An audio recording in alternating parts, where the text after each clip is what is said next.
So జనరల్‌గా SPF ఎంత వాడాలి? మన పర్ల్ బ్యూటీ ప్రొడక్ట్స్‌లో ఎంత ఎస్‌పీఎఫ్? సో, ఎస్‌పీఎఫ్ 50+ అనేది మనకి పీఏ త్రిబుల్ ప్లస్ అనేది ఉంటుందండి. ఎక్కువగా డస్ట్‌కి ఎక్స్‌పోజ్ అవుతున్న వారిలో, మార్కెటింగ్ ఫీల్డ్‌లో ఎక్కువగా ఉండే వారిలో, ఎక్కువగా బయట వెళ్ళే వారికైతే ఎస్‌పీఎఫ్ 50+ అనేది కంపల్సరీ. పీఏ త్రిబుల్ ప్లస్ ఫార్ములాతో ప్రిపేర్ అయినటువంటి పర్ల్ సన్‌స్క్రీన్ డే క్రీమ్ అనేది ఇవ్వటం జరుగుతుంది.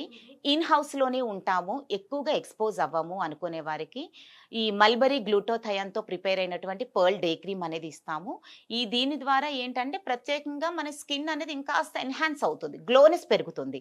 ఎందుకంటే ఇందులో యూజ్ చేసేటువంటి గ్లూటాథైన్, మల్బరీ అనేది అవకాడో, వైటమిన్ ఇ ఇవన్నీ కూడా పవర్‌ఫుల్ యాంటీ ఆక్సిడెంట్స్ అనేవి స్కిన్ టెక్స్చర్ అనేది ఇంకాస్త బ్యూటిఫుల్‌గా కనిపించడానికి హెల్ప్ చేస్తుంది. రైట్. సో డే కేర్ రొటీన్‌తో చాలా important. Men and women working, not working అస్సలు సంబంధం లేదు. సో ఏదో ఒకటి వాడుతున్నారా? ఏఎన్ఎం పర్ల్ బ్యూటీ వారిది వాడండి. మీకెలా అనిపిస్తుందో మీరే కామెంట్ చేయండి. నచ్చితేనే కంటిన్యూ చేయండి. అంతే కదండీ! 100%